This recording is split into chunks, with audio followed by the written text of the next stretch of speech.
Hello, welcome to another episode on Minutes with Yemoline. How is everyone doing? Good morning, good afternoon, good evening from wherever you're watching me from. I hope you're having a great week. I hope you're having a great day. I hope you're enjoying your day. First of all, before I carry on, I want to say a very big thank you to all those that subscribe to my channel. Thank you so much. I really appreciate you. For those that are yet to subscribe, we're waiting for you, and I hope you enjoy whatever you hear on here. So today I'm going to be making a very quick one and a very short one, and today's topic is going to be things people do that they do not want in return. I have written out 6 points in regards to this. There are so many others that have not been spoken of, but I'm just picking out 6 today to share and elaborate on. And this is just generally across life, relationship, and marriage. Like I said, what I do on here is talk about life in general, relationship, and a little bit of marriage, because we're all still learning in the Institute of Marriage. Okay, so I'm going to dive in. My first point here is treating a house help bad, and you don't want your children to be treated the same way. This goes to a lot of people who get helps, especially in Nigeria. They get helps, or probably a younger brother or family friend or someone that comes to stay around basically to help you, and you treat them bad, knowing fully well that they are someone else's child, and you treat them bad. Sorry, baby. And you treat them bad, and you expect someone to treat your own child better. Sorry, it doesn't work that way. If you treat someone else's child bad, they're going to definitely treat your own bad. So don't expect a good thing when you do a bad thing. My second point now goes to in-laws.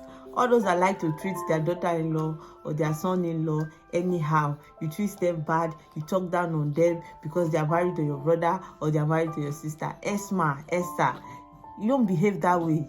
If you treat someone like that bad, definitely you will leave your parents' home as well. You will leave that your brother's house that you're shouting, I'm in my brother's house. Or that your sister's house, you're shouting, I'm in my sister's house, I can do whatever I want. You're going to get married someday, and someone is definitely, trust me, read my lips, is definitely going to treat you the same way you've treated someone else's daughter. Because someone gave birth to that daughter or that son that you're treating anyhow. And you're not the one they are married to, so you should back off their institute. Yes, baby. My third point now, my baby is actually helping me out with my point. So my third point now is cheating. Now, a lot of men cheat on their wife, a lot of women cheat on their husband. But I want to understand why you will cheat on someone and then you expect the person not to cheat on you in return. You're really playing a dicey game. Now, basically, I really don't know why some women cheat. They may have their points why they cheat, or why people in general cheat. I really don't know why they decide to feel okay. To me, I feel if something is not working out for you, if you can't talk about it, go your separate ways. You don't have to legally get a divorce. Just basically take a time off or something. Let everybody retrace their step. Let everybody find out what exactly made them fall in love, or why they fell in love with this person in the first place, and get it moving instead of cheating on one another to prove a point. Because I think basically when you listen to people talk, they tell you they cheated to make a point. I don't know what crazy point you're trying to make. Tell me your point, let us settle it. All right, moving on. Disrespecting your spouse's family or friend. If you disrespect my friends, definitely I'll disrespect yours. You don't disrespect my family or my friend and then you expect me to respect yours. Please, let's be guided. Don't disrespect anybody. Respect them as possible as you can. And then setting boundaries does not mean you're disrespecting someone. Sometimes setting boundaries is good, so we don't there's this thing they say, so that see finish no go enter. All right, I'm going through my points because honestly, people do terrible things to other people and they don't expect such to happen to them. You've made someone feel bad, or you've cheated someone in one way or the other, and you don't want them to cheat you. They will cheat you. In short, they will cheat your children's children. It's not a cause, it's just a saying. All right, I've said the third one. This is the fourth one.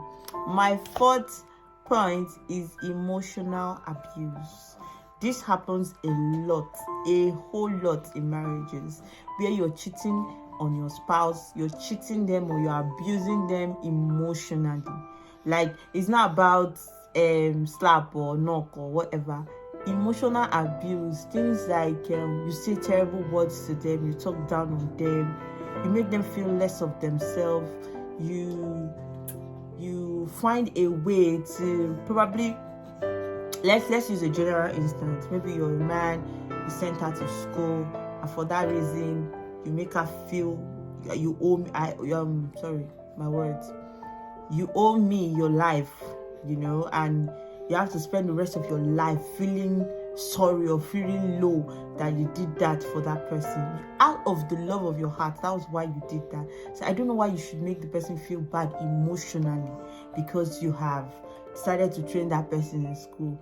And then some people feel when they are above their spouse, probably more educated than their spouse, they tend to talk down on them, tend to make them feel less of themselves, which is not right. As far as I'm concerned, you shouldn't do that to someone at all. Marriage is too long. It's too long for us to be allowing some certain things. As in, it's like being in a cage for the rest of your life. It's too long to be feeling that way. Sorry, I'm looking here and there. I'm looking at my baby. He's actually helping me with my points here. All right, my fifth point is this fifth point. I said this fifth point is for those ladies, those ones that when they are getting angry, they tend to just slap a man, because you're angry. How could you say that to me? Ipa. How could you do this to me? Ipo. And then the brother decides to show you the strength and give you a very resounding slap, and then you say, oh my God, how could you lay your hands on me? It's domestic abuse, sister. Domestic abuse goes both ways. If you're a woman and you're hitting a man, it is called domestic violence as well. So please, do not abuse someone domestically. I don't know how to put it. Don't slap. See, it's for women that slap men.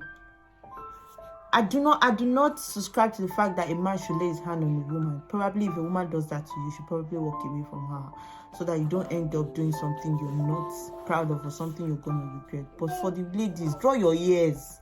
Draw it. Don't slap a man and expect him not to woz you. Because if he woz you with a man's strength, you will fall flat to the ground.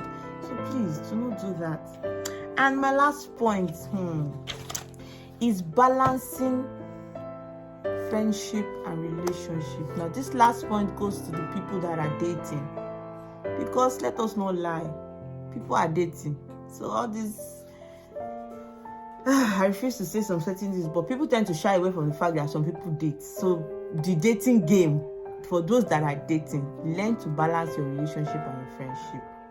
Now, you cannot say as a guy, I have a female bestie, or I have friends that are ladies, and then when my girlfriend is around, they do not know boundaries. They don't set boundaries. They don't know when to stop. Probably when they used to mess around and hug you and kiss you, oh, my baby friend, or whatever name they use in teasing you. When they see your girlfriend or potential girlfriend, they should learn to set boundaries. You should tell your friend, don't do this when my girlfriend is around. Accord her some respect. Don't do that. Same thing goes to a lady as well. Your girlfriend should not, once you see a potential relationship you're going to, because most relationships that are broken or dating period that never led to marriage, sometimes it's usually the friends. They will badmouth it. They'll say terrible things about it. When I was going to get married to my husband, I set boundaries. My friends might be watching it, but yes, I did set boundaries, because I have looked at this man and I know I want to marry him. I wouldn't want my friend to disrespect him in any way. Hell no. I'll come for you. You don't disrespect my husband and then say because you're my friend. No. So what I did was, during our dating stages, or during our dating stage, I did not let a friend have a say in what was going on in my relationship. No. Having a friend say, that your boyfriend don't come again, and then my male besties will now come and be greeting me at that time and be hugging me in presence of my boyfriend or something. That's wrong. That is just wrong. As in wrong on every... You could be doing it, yes, you could be hugging your friends. It might be that there's nothing attached, but doing it in the presence of your potential boyfriend or girlfriend while dating is a red flag already. You might not be a bad person, but it's a red flag to that person already. So let's be careful out there.